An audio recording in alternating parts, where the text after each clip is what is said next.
Hello friends, good morning everybody's student, dear student, good morning everybody's good morning. I hope, मैं आशा करता हूँ कि आप लोग ठीक होंगे। हाँ, मैं भी ठीक हूँ।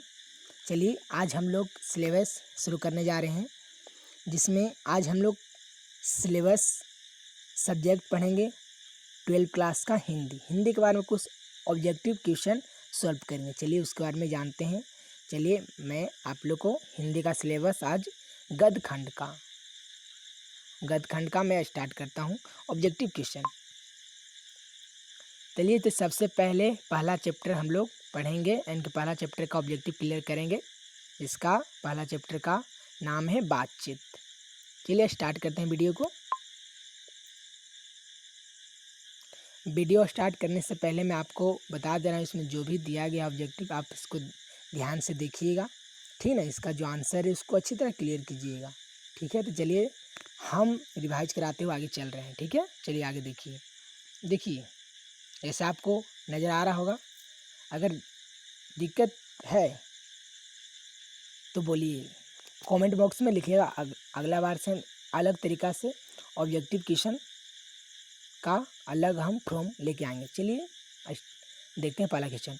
जैसा काम वैसा परिणाम किस लेखक द्वारा रचित क्या है? प्रश्न है। किस लेखक द्वारा रचित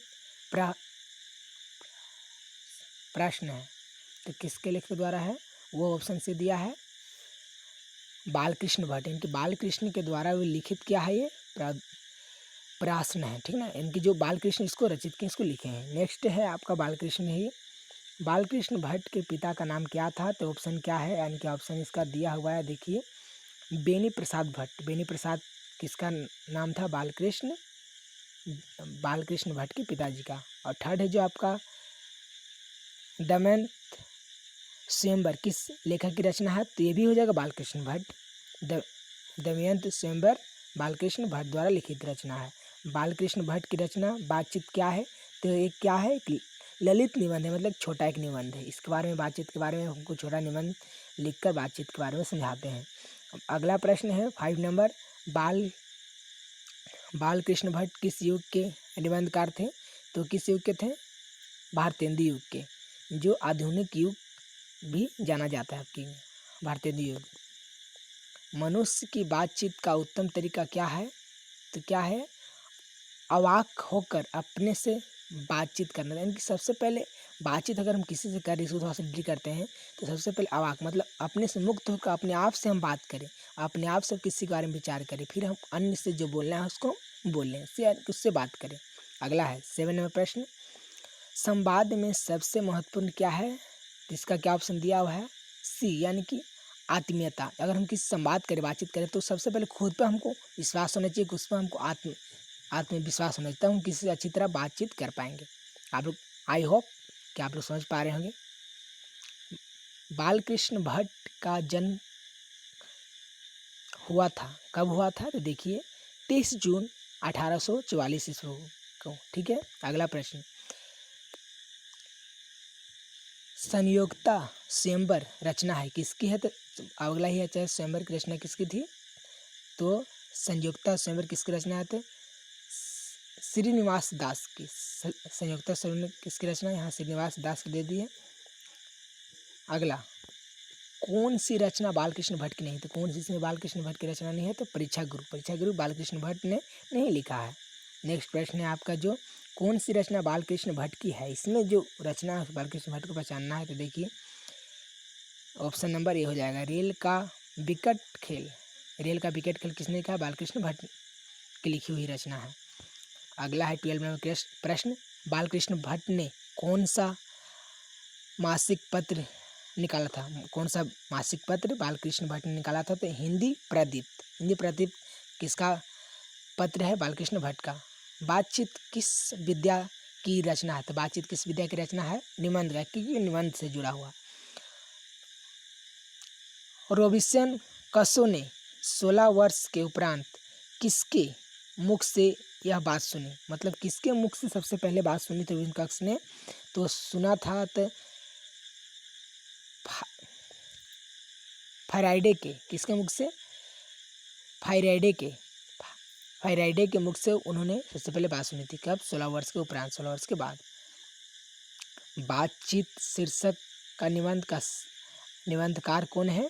तो इसका शीर्षक का लेखक कौन है बातचीत के? तो बालकृष्ण भट्ट है। बातचीत के माध्यम से बालकृष्ण भट्ट क्या बताना चाहते हैं? बातचीत की हो जाएगी इसमें शैली, यानी कि ऑप्शन नंबर ए सही है। 70 नंबर क्वेश्चन की ओर चलते हैं। तो यानी कि भट्ट जी यानी कि बालकृष्ण भट्ट को किसने अंग्रेजी साहित्य के अकादमी और स्टील की श्रेणी में रखा है? तो किसने रखा है?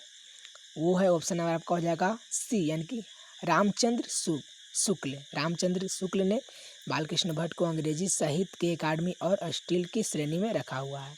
बालकृष्ण भट्ट का निवास स्थान कौन सा है? बालकृष्ण भट्ट का निवास स्थान कौन सा है? ऑप्शन जो दिया है कहाँ वो रहते थे, option number B, Allahabad Uttar Pradesh. Allahabad Uttar Pradesh में बालकृष्ण भट्ट निवास करते थे।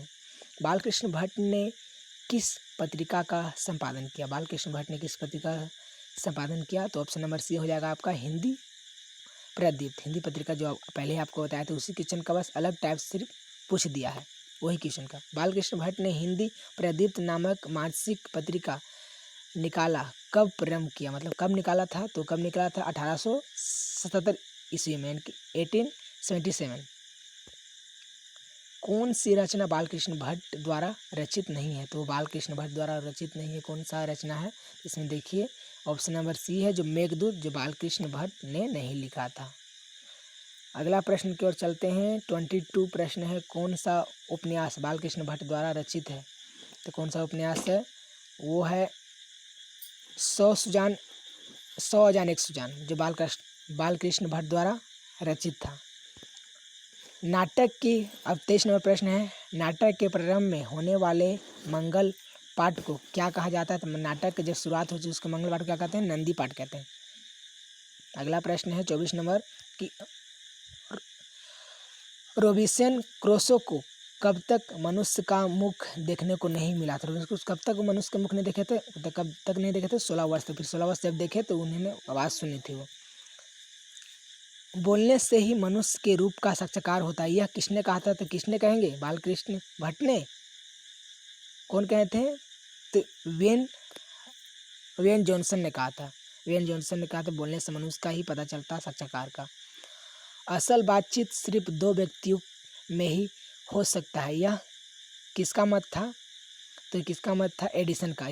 एडिसन का यह मानना था कि असल बातचीत हम लोग 2 व्यक्तियों के ही बीच में अच्छी ढंग से कर सकते हैं, क्योंकि तीसरी व्यक्ति आगे उसमें बाधा डालता है, जो आप भी जानते हैं।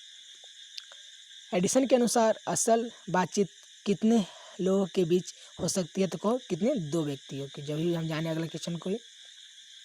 बातचीत से मन किस प्रकार का हो जाता है? इनकी बातचीत करने से मन कैसा हो जाता है? तो 28वें प्रश्न को देखिए, तो बातचीत करने से मन हल्का और स्वस्थ हो जाता है। मतलब किससे बात करते हैं तो अपने दिल की जो भी भड़ास, दिल के अंदर की रखी हुई बात को हम उससे शेयर करने से मन और स्वास्थ्य जैसा हल्का जैसा फील करते हैं हम लोग उसको। नेक्स्ट प्रश्न 29 किसके ना होने से सृष्टि गूंगी प्रतीत होती? तो किसके ना होने से, जब बोली ही नहीं रही, इनकी वाक शक्ति नहीं रही, तो गूंगी प्रतीत होगी, इनके ऑप्शन नंबर बी हो जाएगा, वाक शक्ति के बिना से। आर्ट ऑफ कन्वर्सेशन कहाँ से, यानी कहाँ के लोगों में सर्वाधिक प्रचलित है? आर्ट ऑफ कन्वर्सेशन कहाँ के लोगों में सर्वाधिक प्रचलित है? तो ऑप्शन नंबर सी हो जाएगा यूरोप की, क्योंकि यूरोप में ही आर्ट ऑफ कन्वर्सेशन वहाँ अत्यधिक प्रचलित है। इसके बारे में हम आगे बताएंगे। आर्ट ऑफ कन्वर्सेशन कहेंगे अच्छी बातचीत करने का एक शैली, अच्छी बातचीत करने का एक तरीका है जो यूरोपियन लोग अपनाते हैं। इसको आर्ट ऑफ कन्वर्सेशन यही है। अब लास्ट प्रश्न है आपको 31।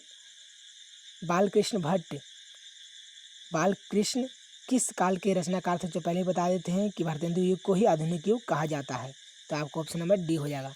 तो आज के लिए इतना ही, जो मैंने आपको पहला चैप्टर का रिवाइज कराया हिंदी का, जो आप जाने गद्यखंड का बातचीत, यानी कि बालकृष्ण भट्ट द्वारा लिखित है बातचीत, इस कारण हम लोग ऑब्जेक्टिव को अच्छी ढंग से समझें। ठीक है, तो मिलेंगे अगले वीडियो में। इसके लिए आज के लिए धन्यवाद ही। Thank you, bye.